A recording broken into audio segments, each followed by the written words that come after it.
Juana Mir García. Y mi nombre ha retumbado en las paredes de piedra, como si fuera un insulto.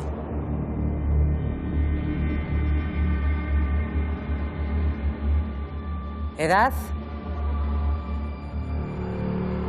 Tengo 42 años. ¿Profesión? Periodista y escritora. ¿Lugar de trabajo? Trabajo en casa y en el periódico La Tarde. ¿En La Tarde? ¿En ese panfleto? ¿Tiene algo más que añadir? Sí. Sí, y entonces he explicado que soy católica y de derechas, igual que toda mi familia. Y esto último lo he añadido pensando en mis hermanos para que les dejen en paz. Finalmente, el juez ha decidido que ingrese hoy mismo en la prisión provincial de Larrinaga por indicios constitutivos de delito grave.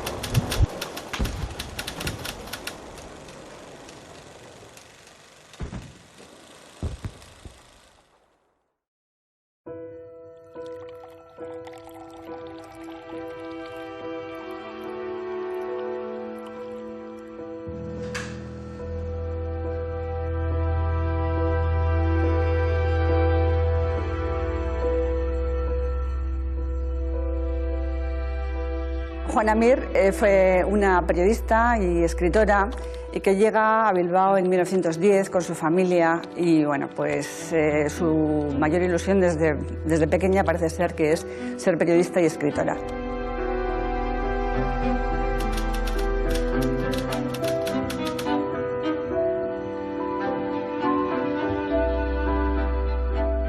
Es una Juana joven, una Juana inocente que escribe sobre cuentos, narraciones de corte histórico, leyendas, que ya publica en el diario La Tarde, que es un diario independiente aparentemente, pero que en realidad está al servicio editorial también del Partido Nacionalista Vasco. De hecho, está en Correo 17, igual que el diario Euskadi.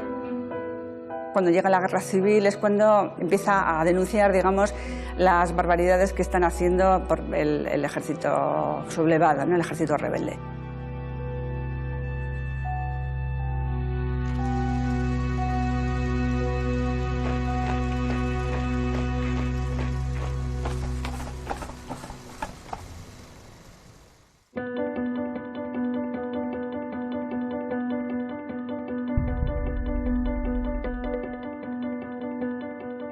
Gogoraren eskutik egin dugu momentu honetan biktimen zenso bat. Biktimen zenso horretan baloratzen da zenbat hildako gertatu ziren gerra garaian eta gerra ostean. 1926-tik 1945 hain zuzen ere. Eta hildakoak izan ziren 20.000-tik gora persona. Hoiengandik 13.000 izan ziren altzatuek edo frankistek eragindako heriotzak. Berri 6.000-tik gora izan ziren errepublikarrek eragindakoak. Guzti hoiengandik 984 izan ziren emakumezkoak. De las cuales 18 fueron ejecutadas o fusiladas tras un consejo de guerra, 42 fueron asesinadas extrajudicialmente. El número de mujeres víctimas de un bombardeo fue 527 y el número de muertas o de fallecidas en cautividad fueron 223 mujeres, eso sí, procedentes de todo el Estado español, que murieron en cárceles vascas, y mujeres vascas que murieron en otras prisiones del circuito carcelario que se creó específicamente para las mujeres republicanas. Además, hubo 13 mujeres que murieron en el frente. Si tienes en cuenta el número, es un número muy pequeño. ¿Por qué? Pues porque las mujeres no participaron masivamente en las milicias. Las mujeres lucharon de muchas maneras. En la retaguardia también se hizo lucha. Básicamente las que mantuvieron la vida durante la contienda, durante la guerra civil, fueron las mujeres. Sin ellas no hubiera sido posible el día a día, ni la cotidianidad, ni la subsistencia de la vida. Emakume gehienak atxilotu zituzten familia zirelako. Eta gero, badaude bai kasu batzuk emakume batzuk atxilotu zituztela, bazutelako aurreko urtean militantzia politiko ezagun bat.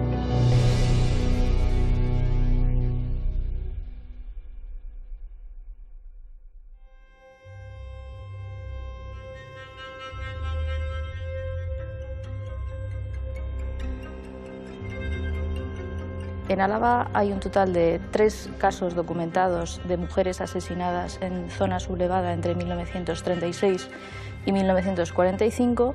Uno de ellos es el caso de Columba Fernández Doyague y los otros dos mujeres en Valdegovía, de las que no se sabe ni filiación política ni las causas de su muerte.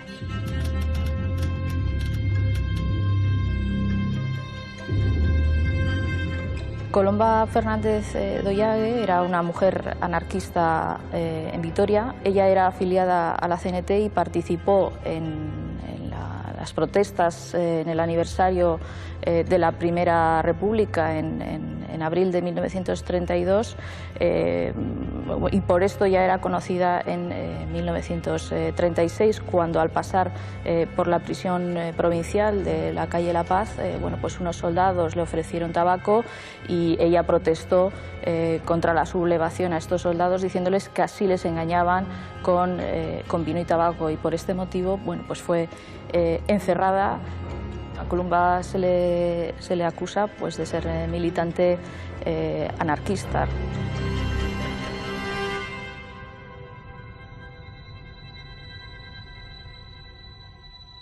Si se determinara que eras extremadamente violenta o que implicabas un riesgo para la sociedad o un riesgo moral para la sociedad del momento, probablemente a la condena se le podía sumar el doble de años o llegar a la pena de muerte.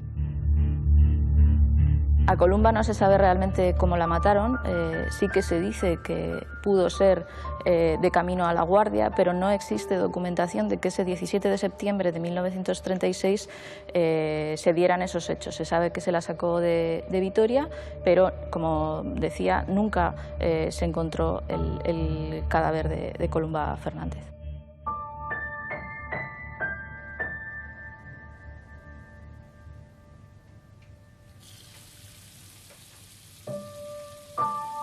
Desapariciones forzadas, zergatik eraman egin zuten legez kanpo, erai egin zituzten legez kanpo, eta izkutotuak eta lurperatuak gelditu dira legez kanpo. Jakin gabe nun dauden, zeintzu diran eta ze egoeretan gertatu zen. Hori gertatu zen Florentzia Lazagoitiarekin. Florentzia Lazagoitia arrasatearra, etxetik atera zuten eta arrezkeroztik ez da berri jakin.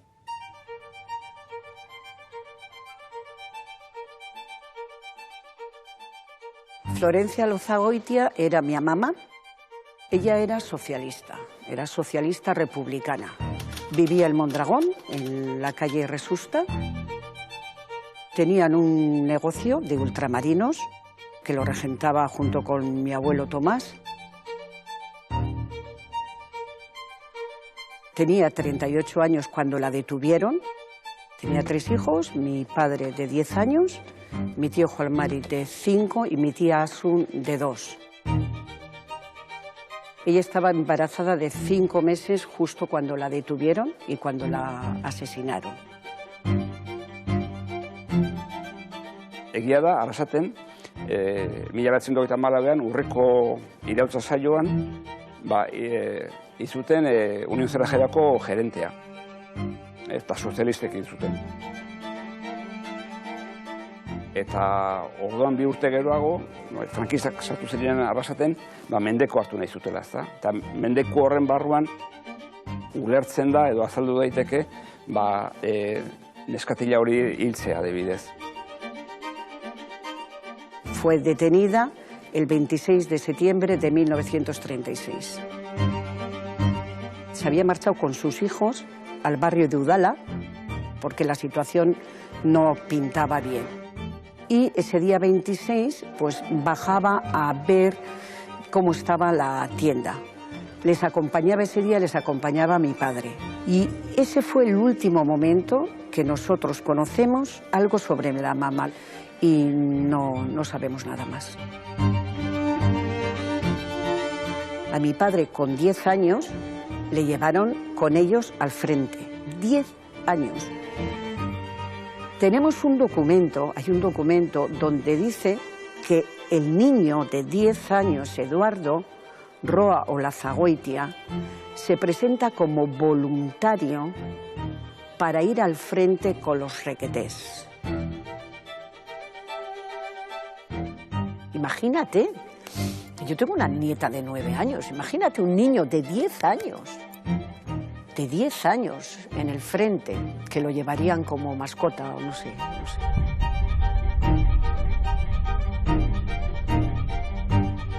Frankisten kasuan, hori normala da, umeak hartzea, ez da inbeste frentera eramatea, baina bai, Hitlerrek Alemanian egiten zuen bezala, fascistek egiten zuen bezala, ahalegin badago gizarte osoa biltzeko, enkuadratzeko, eta sistema fascista baten ezartzeko. Eta hartzea ume txikiak logika horretan sartzen da. Fascismoaren logikan, gizarte osoa militarizatzearen logikaren barruan.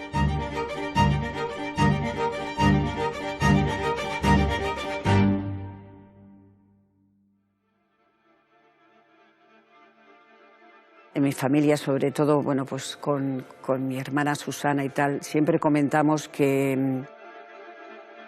el carácter de mi padre, que era un carácter muy fuerte, como terco, yo creo que estaba muy basado en todo lo que le había pasado, en todo lo que había sufrido. A mi padre le cuelgan en el cuello, le ponen en el cuello con una cuerda y un cartel hecho con cartón donde dice: hijo de rojos abandonado. Claro, es que a mi mamá le acusaron de espía.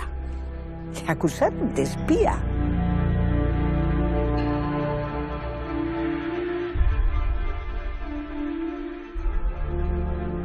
Y era mentira, o sea, ella era socialista republicana, punto, narices.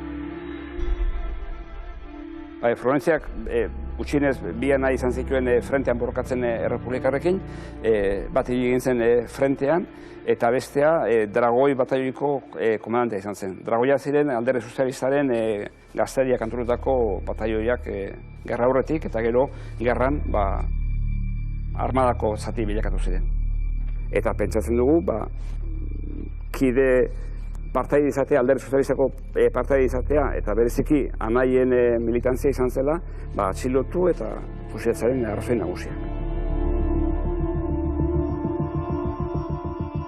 Gizartean beldurra sartzeko, ez duzu milaka pertsona irail behar. Pertsona ezagun batzuk, edo herriko pertsona batzuk erailtzearekin, nahikoa da beldurra ezartzeko herri batean. Orduan, emakumeen artean guztiak ezin dituzu zigortu. Zigortzen duzu emakume honen burua edo emakume publiko bat, eta emakume guztiak beldurtzen dituzu.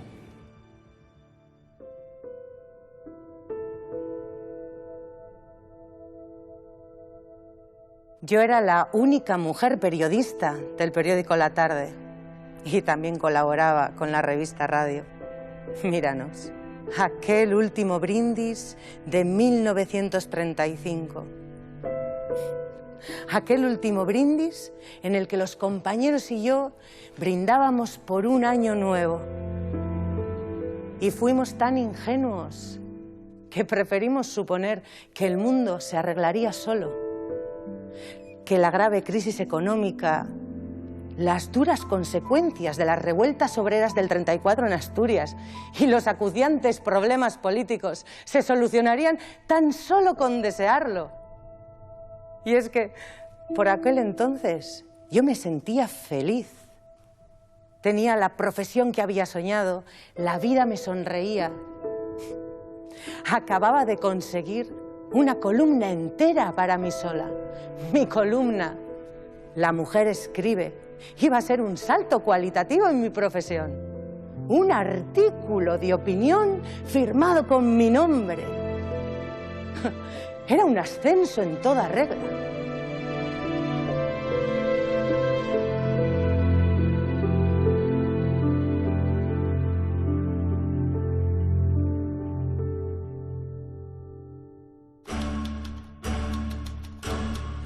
A partir de enero de 1937, Juana Mir consigue su columna La mujer escribe.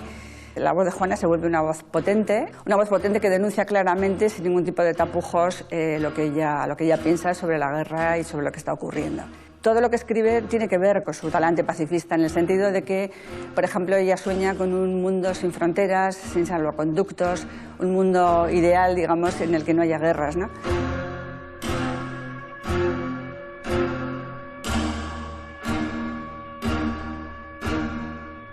Ella critica que el ejército sublevado en un momento dado haya ametrallado, por ejemplo, a las ambulancias de la Cruz Roja.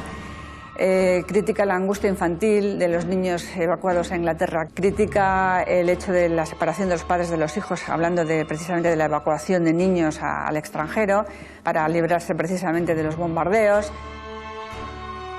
El punto álgido, digamos, que está en el momento en que se bombardea Durango y se bombardea Guernica.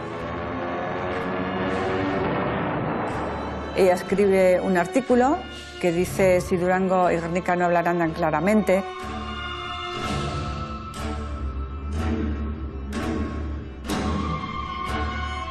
Es una Juana que está desolada, que no comprende, igual que no entiende la sociedad en general, ese deseo de destrucción y el por qué se ataca a la sociedad civil en un día de mercado, ¿no?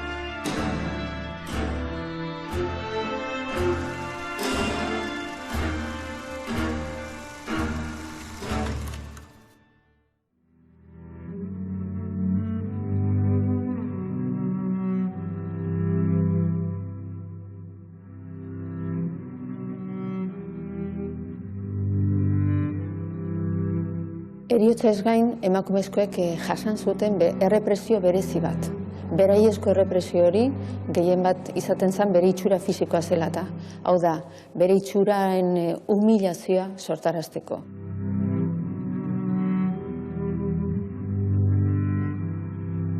Se les hacía pasear por la calle después de haber ingerido aceite de resino para que, pues, a la vista pública se cagaran encima, literalmente, ¿no? Y fueran vejadas e insultadas y que la gente se riera de ellas. Se les rapaba el pelo, se les dejaba un mechoncito en el pelo en el que se les ponían, bueno, pues, los colores de la bandera roja igualdad, y bueno, pues se las humillaba en la calle. Izan ziren ere bortzaketak. Baina bortzaketak askotan isilpean mantentzen dira, porque berriro gogorrazteak suposatzen du bestelako humilazio handiago bat. Nuestros valientes legionarios irregulares han demostrado a los rojos cobardes lo que significa ser hombres de verdad. Y de paso también a sus mujeres. Esto está totalmente justificado porque estas comunistas y anarquistas predican el amor libre. Ahora por lo menos sabrán lo que son hombres y no milicianos maricones. No se van a librar por mucho que berreen y pataleen. Sí hay evidencias de que hubo violencia sexual. Una evidencia puede ser la fecha de encarcelamiento de una mujer y la fecha en la que da a luz dentro de la cárcel, ¿no? O una fecha de excarcelación que coincide 9 meses después con el nacimiento de un hijo o hija. Además de que evidentemente ha sido un arma que ha sido utilizada por todos los regímenes, sobre todo impositivos, que ha habido a lo largo de la historia, ¿no? El control del cuerpo de las mujeres a través de la violencia sexual.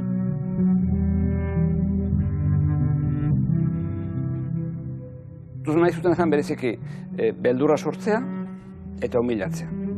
Alegia, aurreko 5 urte horietan, Errepublikako urteetan, izandako askatasun giro hori ezabatzea. Eta askatasun giro hortan parte hartu zuten emakumeak zigortzea.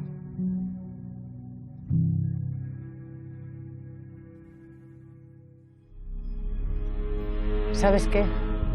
Que nada es loable en la guerra.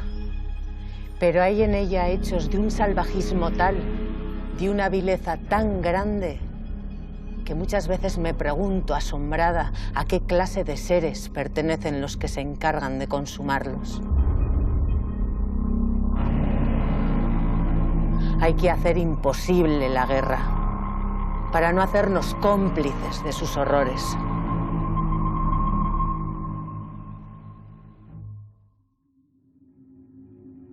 Juana Mir escribe su último artículo el día 11 de junio de 1937, es viernes, y escribe un artículo que se titula Y no les brindó su amor.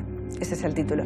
5 días después, porque esto es el 11 de junio, el día 16, las rotativas del periódico La Tarde cierran, igual que las del Liberal, y 2 días después, el 18 de junio, cierra también el diario Euskadi. El 19 de junio tiene lugar la ocupación.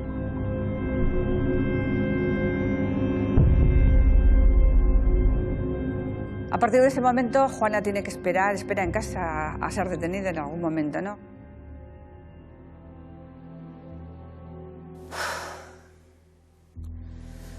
Hace varias semanas que estoy vestida a todas horas, con los zapatos de la calle puestos y las medias incluso de noche.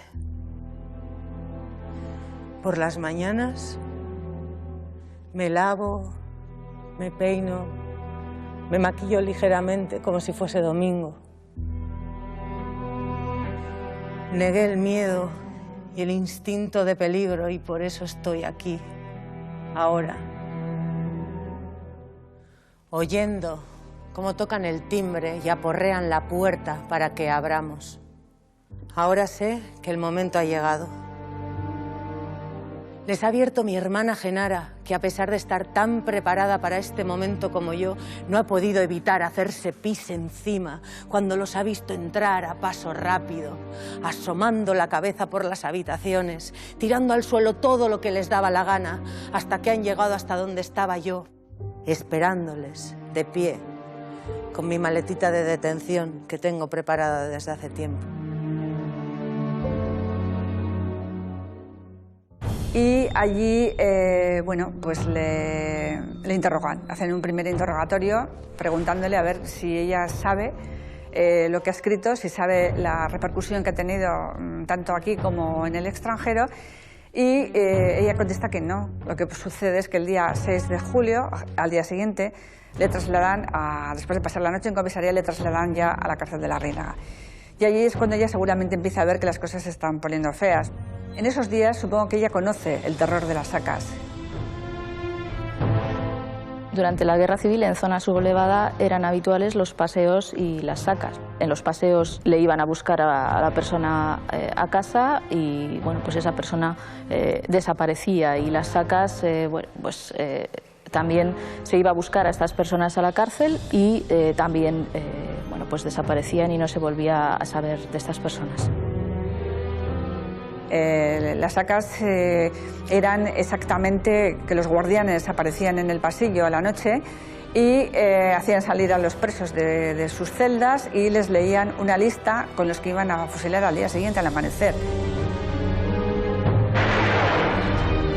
Entiendo que Juana captó todo ese miedo de la gente de alrededor y bueno, pues en esos días ella tiene tiempo de reflexionar y de darse cuenta de que las cosas pintan mal y que no seguramente ya está sentenciada a muerte.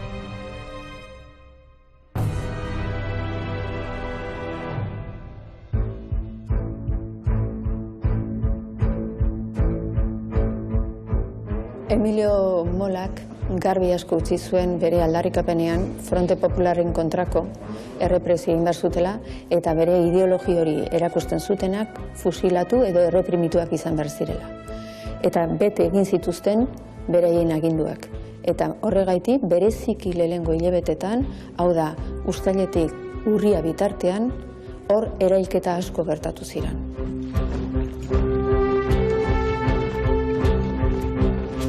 Nafarroatik, 1956ko uztailaren 18an, atera ziren 2 zutabe.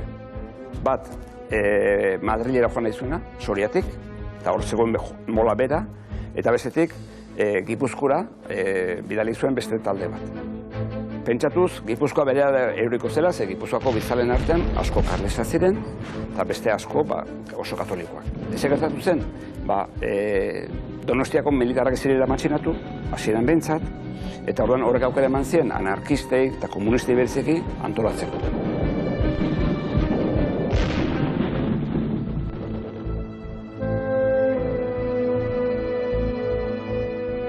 Gipuzkoa hartzea esan behar zuena, uztailaren 20ko gauza bat, atzeratu zen irailaren 13 arte.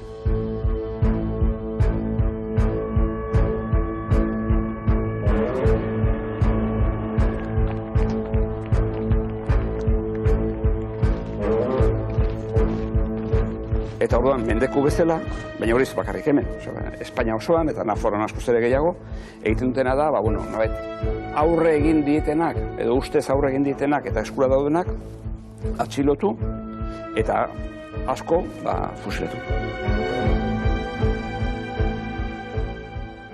Egia da, 3 lurraldetan gertatu zirela eta gehienak izan ziren Gipuzkoako lurraldean. Hasiera baten okupatu zutelako frankistek Gipuzkoa, eta hor gertatu ziren erailketak. Tolosa, deserted after an attack. Once a beautiful city swarming with peace-loving Spaniards, now a picture of desolation and ruin. Normalmente los asesinatos extrajudiciales se hicieron sobre todo en 1936. Se dio el pistolerismo, hubo muchos pistoleros, gentes paramilitares, grupos que iban por las casas de madrugada, golpeaban en la puerta y se llevaban a la gente y la asesinaban en las cunetas. Así es como murieron 42 de esas mujeres, 42 mujeres de las víctimas que ha habido en total. Oso ohikoa zen lankideen, herritarren eta edo lagunen, edo ezagunen artean salaketak, ez? Mendekoa oso ohikoa zen kasu hauetan, ez? Tenían derecho, tenían libertad. Había suficiente libertad como para, con una simple acusación de una persona del pueblo, detener, llevarles a la cárcel, fusilarles, asesinarles, hacerles desaparecer.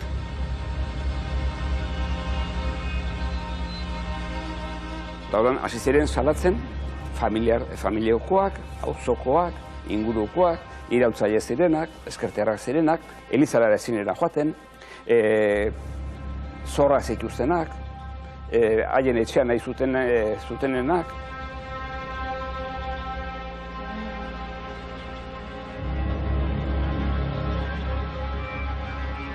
Mucha gente aprovechó para resolver rencillas personales, para quedarse con el terreno del vecino, pues para resolver envidias que había, ¿no? Y otros casos fueron simplemente por ideología.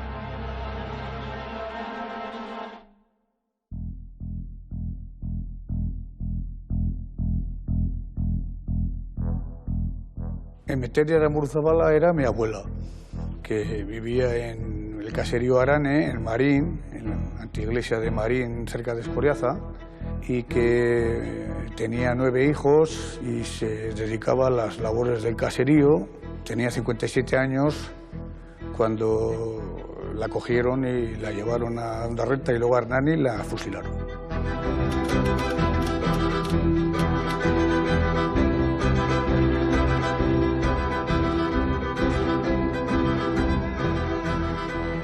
Una hermana de mi madre solía ir a Vitoria todos los jueves y cuando por la tarde después de comer estaban las 3 juntas, mi madre y las 2 hermanas, empezaban a hablar en euskera y a llorar. Y a llorar pero a moco tendido, y venga a llorar las 3. Y yo, que les oía llorar, decía, pero a estas mujeres, ¿qué les pasa? Y yo creo que lo que andaban entre ellas era, pues, ¿cómo se ha muerto? ¿Cómo se la han llevado? ¿Pero quién no ha podido impedir esto? ¿Pero cómo ha sido esto? O sea, la conclusión es que tenían un trauma tremendo. Nik uste fusilatu zituztenen artean zaharrenetakoa izan zela, ze hori ere oso deigarri da, normalean fusilatuak dira pertsona nahiko gazteak. Seme-alaben artean ez dirudi olako kontzientzia politiko handirik zegoenik, eta ere atxilotu eta fusilatu den zuten, ezta? Parece ser que venía de comprar algo y la detuvieron y se la llevaron y no se supo más. Iba con la tía Irene y cuando le escogieron le dijeron y tú vete a casa por si acaso. Ez da ulertzen. Ez dago inongo logikarik horren artean. Ze egia da, fusilatu zituzten hainbat lagun hor bizi ziren. Eta orduan gu pentsatzen dugu arrazoi izan zela, edo auzoko bat esalatzea, edo pentsatu informazioa ari da pasatzen aldetik bestera. No hay ningún motivo, es totalmente irracional.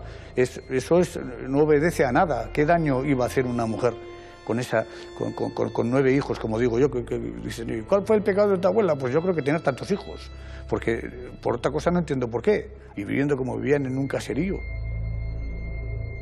Gehienak atxilotu eta ondaretako kartzelera eraman zituzten. Eta orduan, familia arteko joaten zen, saski batekin, MT-rentzako jana eramatea, eta egun batean, urriaren 21 inguruan esan zituen, ez ekarri gehiago, zeia ez dago hemen. Libre atera da. Noke libre atera da, ez da etxera etzuli.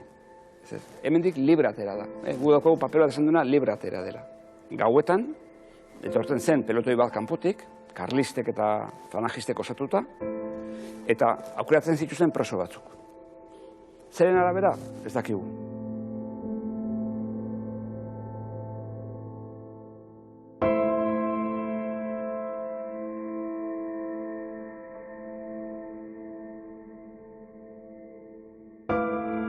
Gehienetan izaten ziren taldeka. Horregatik guk hobietan exhumazioak egin ditugunean, askotan topatu ditugu, herri bateko 6 kide, 5 kide edo behar direnak. Bizi laguna zirelako eta herri batetik eramandakoak. Baina beste kasu askotan, eramaten zituzten kanpoko parajetara. Hau da, urruti zeuden lekuetara, isilpean, izkutuan, erailketa horiek egiteko.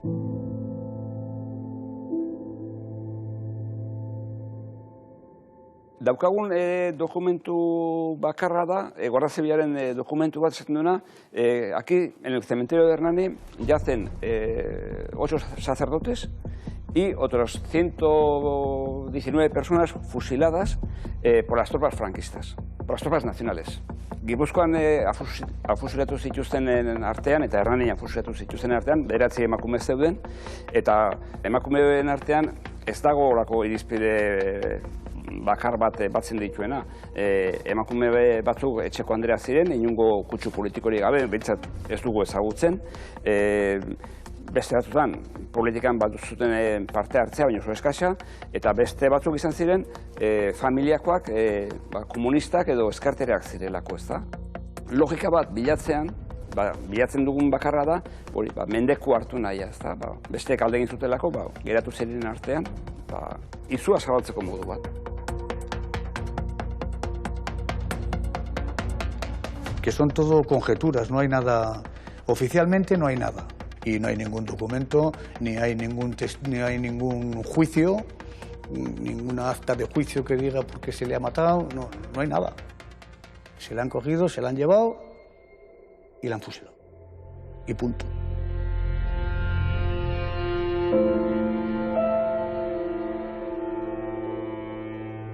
Momentu honetan badakigulako Hernaniko kanpo santua ustuta dagoela, zen Hernanin ja ez dira garaian eraildako personen arrastoa gelditzen, eta beran ere 7 baino ez dira gelditzen, eta horiek badakigu emakumezkorik ez direla. Horrek esan nahi du, ez batean, ez bestean ezin izango ditugula ez urra topatu.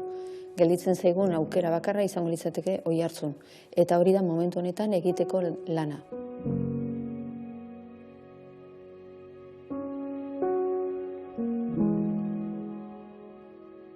Hay un hermano de mi padre, mi tío Juan Mari, que tenía 5 años cuando fusilaron a su madre, sigue vivo. A él se le hizo la prueba de ADN pensando que algún día pues, los restos estos serán exhumados y podremos saber, conocer, si está en Oyarzun, si está en Hernani, si no está. Parece que no han existido. Y existieron. Después de 85 años, esto es terrible, ¿eh? Después de 85 años todavía no sabemos si mi amama está en Hernani o está en Oyarzun. No sabemos ni lo que le pasó.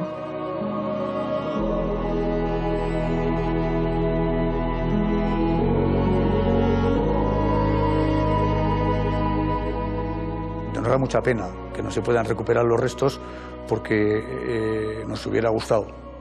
Y eso es lo que tenemos. Y por supuesto que nos da mucha pena. Hace, pues no sé, 6 o 8 años, todos los nietos que estábamos vivos, pues pusimos una placa de mármol grabada, y de vez en cuando vamos. Horrek esan nahi du, persona horietaz ez dakigula ezer. Ez nor eraman zuten, ez nundik atera zuten, nor erail zuten, eta are gutxiago nun daude hilobiratuak.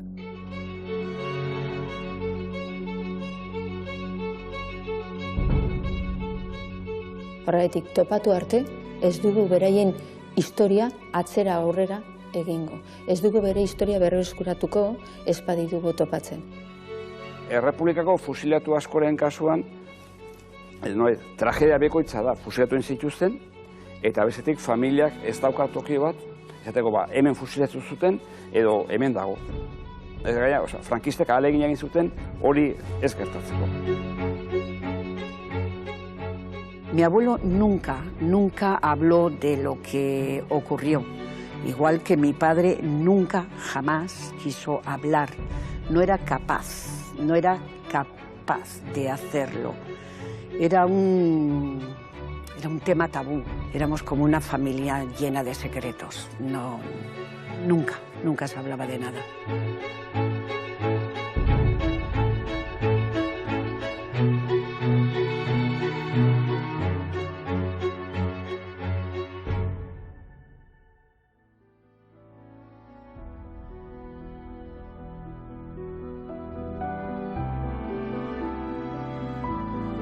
Oigo la voz del fiscal que ha empezado a hablar de mí y de mis actos perversos por trabajar en el periódico La Tarde.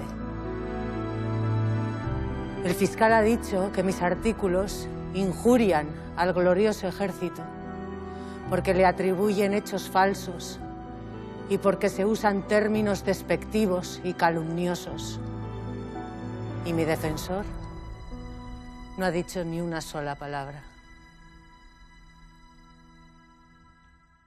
La diferencia entre las fusiladas en Consejo de Guerra y las asesinadas extrajudicialmente es que ya hay una infraestructura militar, una infraestructura de tribunales militares que enjuician de alguna forma a las mujeres y, por lo tanto, los fusilamientos son, por decirlo de algún modo, oficiales, pero que no reunían garantías procesales ni garantías jurídicas para los inculpados o para las procesadas en este caso.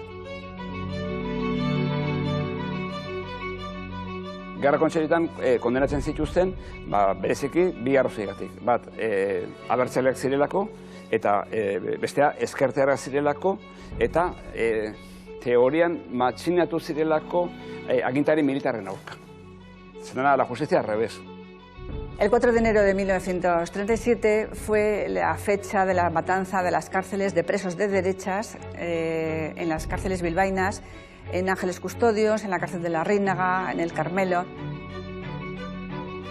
Esto también afecta a las mujeres porque, aunque las mujeres no entraron directamente a matar a nadie en las cárceles, sí que incitaron, parece ser, a los hombres a entrar a cometer los asesinatos.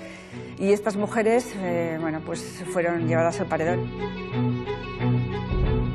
Dira apurtxo bat autore intelektualen, ez?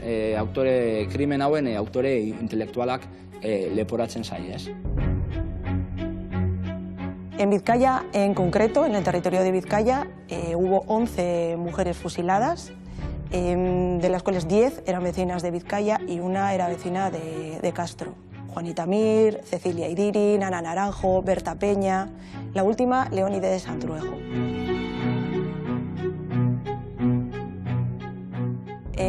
Berta Peña, Ana Naranjo y Leonides Santruejo eran del municipio de Sestao, el más represaliado de Vizcaya.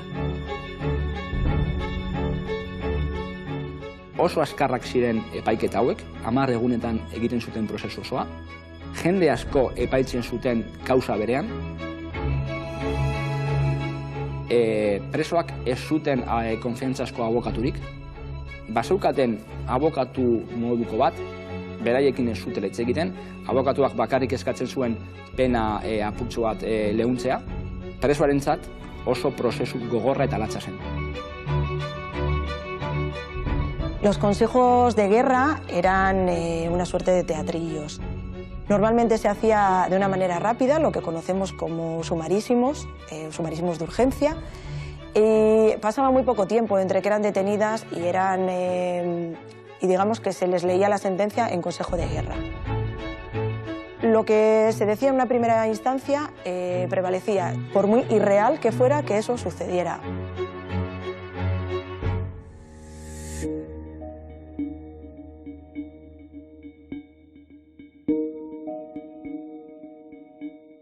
Berta Peña era mi mamá, era vecina de Sestao, estaba casada y tenía cinco hijas.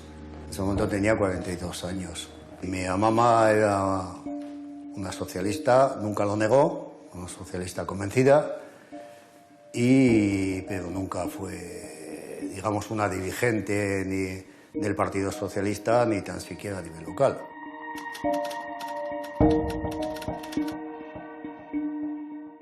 Su hija Encarna, la hija mayor, tenía un noviete que había advertido que a su madre la iban a apresar, la iban a detener, porque debía de estar en una lista de mujeres a las que, bueno, pues ya habían sido denunciadas y eran sujetas de detención.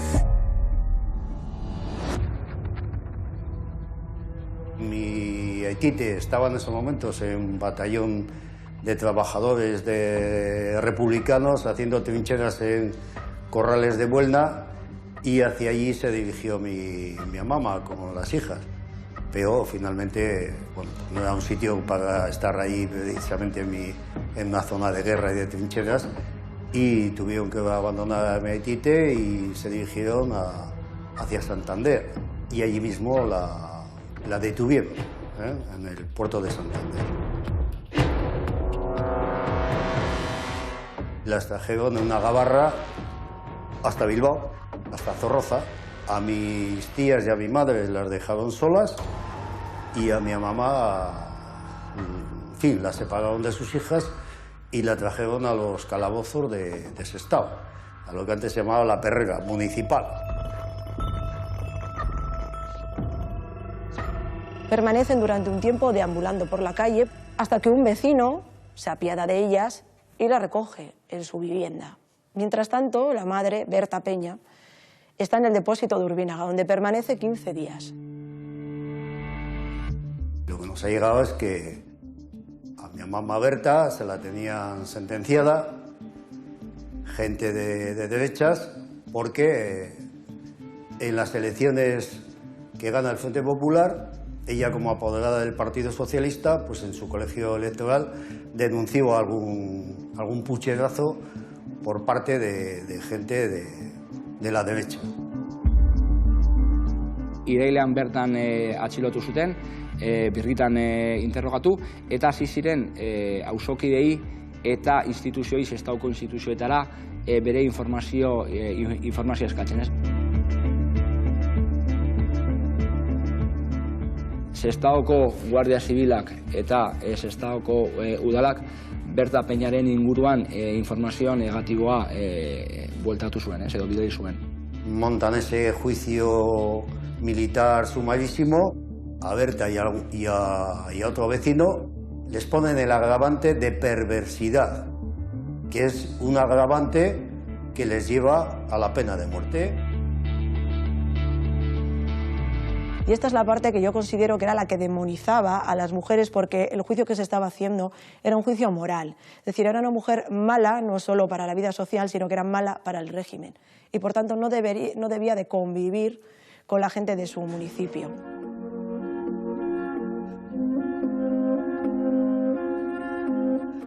La condena es firmada el 14 de enero y el 12 de marzo, el 14 de enero de 1938, el 12 de marzo de 1938 es fusilada. La familia no sabe que va a ser fusilada ese día, como ocurre en muchos de los fusilamientos. Se entera cuando ese día su hermana va a visitarla con su paquete y ve que su nombre ya no está en el listado de mujeres encarceladas en el chalet Teruel.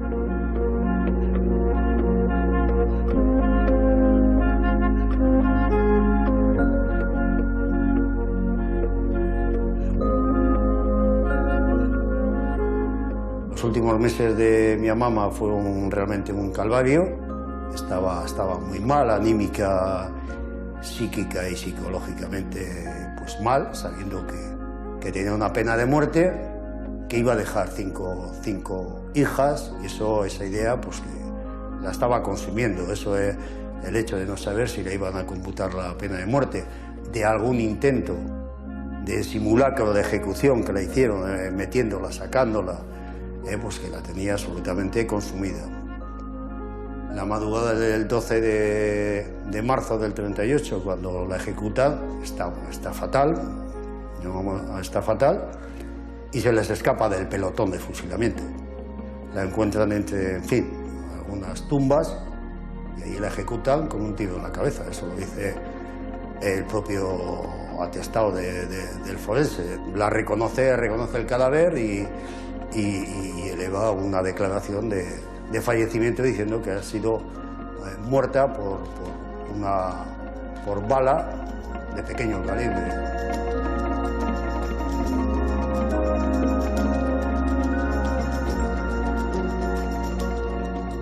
Eso no es por un pelotón de fusilamiento, eso es la pistola del oficial que mandaba el pelotón de fusilamiento, la ejecuta entre tumbas. Sestaon, Berta Peñaren erailketa, eskarmentu bat izan zen, emakume guztiontzat eta gizon guztiontzat.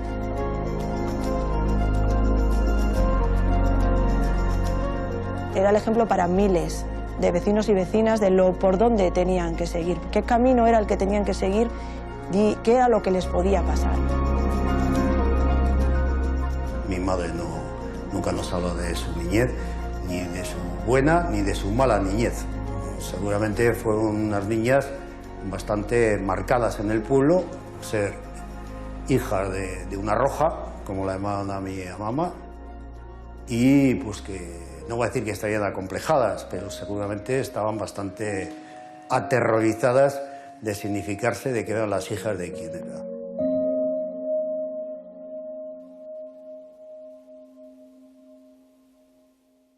De pronto he oído. Fallamos, que debemos condenar y condenamos a Juana Mir García como autora de un delito consumado de adhesión a la rebelión, con los agravantes de peligrosidad social y trascendencia de los hechos realizados, a la pena de muerte. Y al oír pena de muerte, no he podido escuchar más palabras. El día 20 de julio sale de la cárcel para ir al Consejo de Guerra, al Tribunal Militar, y es entonces cuando se lee exactamente cuáles son las causas por las que le van a condenar a muerte. Le acusan de ser propagandista de la subversión rojo separatista y de haber contribuido a injuriar al glorioso Ejército Nacional con sus escritos. Yo pienso que Juana no midió bien con quién se la estaba jugando, ¿no? Emitió su opinión tal cual pensaba y en ningún momento pensó que le iba a pasar lo que le pasó, ¿no? Que iba a terminar con un desenlace como el que tuvo, ¿no? En el resto de territorios, en España, seguía la guerra civil. Entonces, el factor ejemplarizante de estas 11 mujeres, que ninguna tenía delitos de sangre, que ninguna había participado en hechos relevantes durante la guerra civil, no tiene otro significado que, por un lado, el control social, en general, control social hacia las mujeres que se habían involucrado en la esfera pública que no se consideraba apropiada para su género, y por otro el miedo. Y creo que los dos se cumplieron muy bien.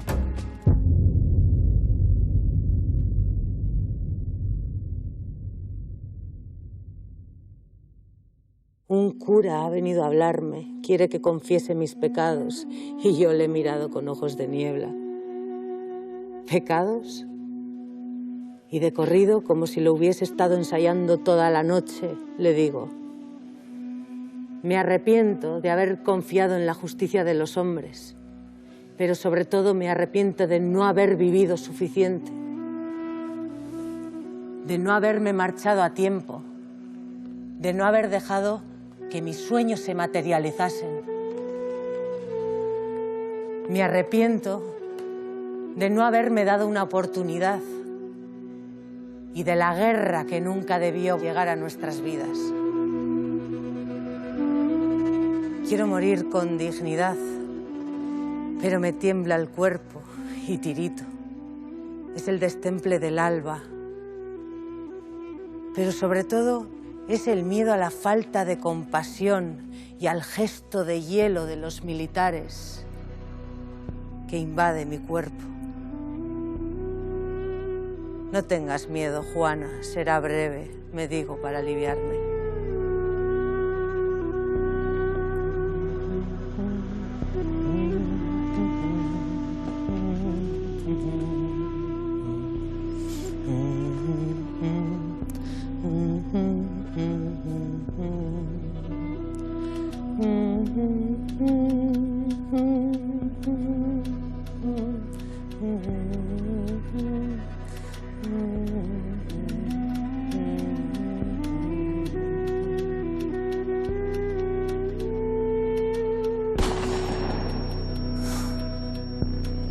Ya está. Ya ha ocurrido.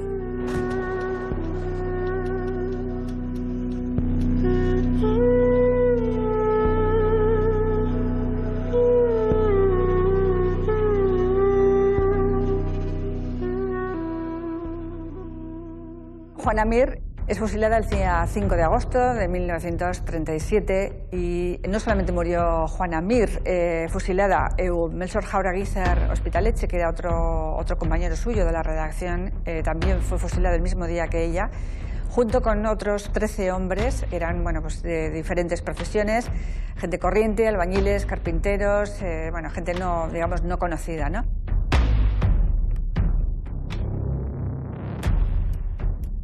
Todo lo que pasó en la guerra, la verdad es que ha sido un silencio absoluto durante 80 años. Era un trauma que ha costado mucho superar, ¿no? Cuando yo descubrí a Juana Mir en 2009, enterrada en los expedientes carcelarios, y vi que su profesión era la de escritora, dije, ¿quién es esta mujer? Me pregunté, ¿no? Y empecé a buscar y la verdad no encontré absolutamente nada sobre ella. Creo que es importante el poder recordar a una mujer que es precursora en el mundo del periodismo, en un momento en el que no había mujeres periodistas. En ese momento ella fue a base de tesón, consiguió esa columna y desde luego pues le costó la vida, ¿no?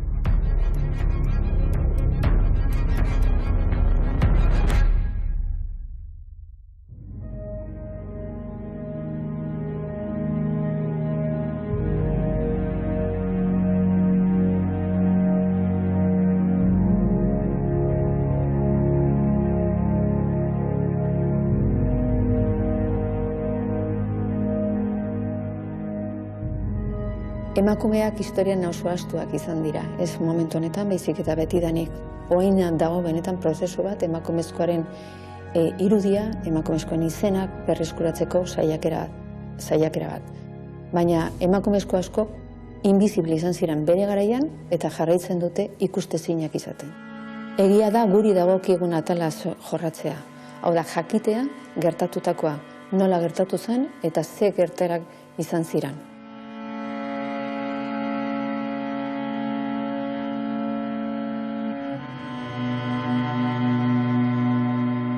Bigarrena izango litzateke justizia, hori da geroko pasua. Momentu honetan agian oso moteldi joan bidea da. Eta hirugarrena izango litzateke erreparazioa. Gerra zibila bukatu zela, 80 urte baino gehiago pasatu dira, frankismoa bukatu zela, 40 urte pasatu dira, eta oraindik ez dakigun non dauden hildako askoren korpuak, eta ez dago esperantzarik gainera aurkitzeko. Eta orduan, estatuak eta gizarteak zor badauka hildako horiekin eta horien senitartekoekin. Eta estatuak ez baldin badu bere gain hartzen zor hori, eta kitatzen, nik uste estatu demokratikoa izateko zerbait falta zaio.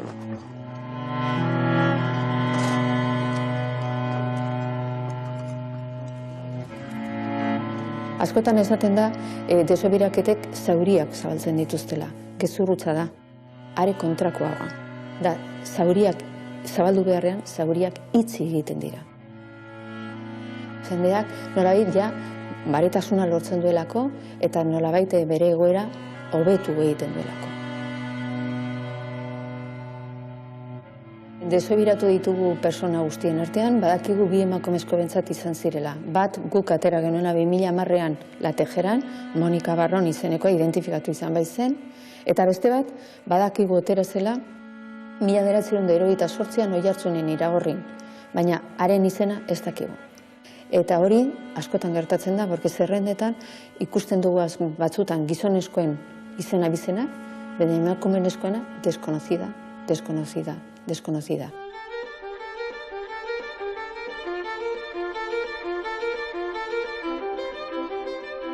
Ellos formaron parte de nuestra historia la que tenemos que conocer y la que tenemos que comentar y explicar para que esa historia de nuevo no vuelva a ocurrir. No queremos que vuelva a ocurrir.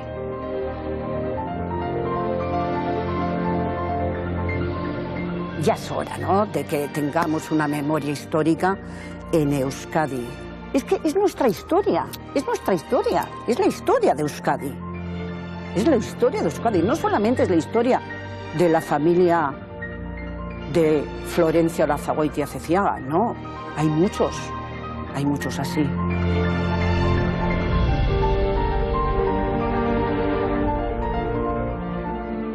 Nosotros llevamos 80 años esperando a que alguien diga algo, oficialmente, y nadie ha dicho nada. Y por supuesto que creo que haría falta algo de eso, sin ninguna duda.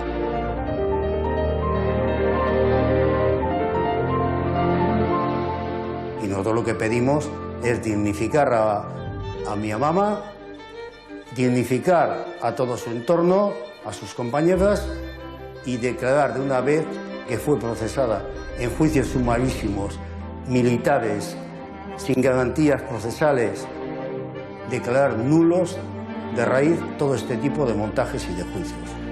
Yo me niego a que hoy sigamos estando callados, en silencio y sin poder hablar de los nuestros. Eso es lo que pedimos. Los mataron, pero no pensaron que los muertos tenían vivos y los vivos tenían memoria.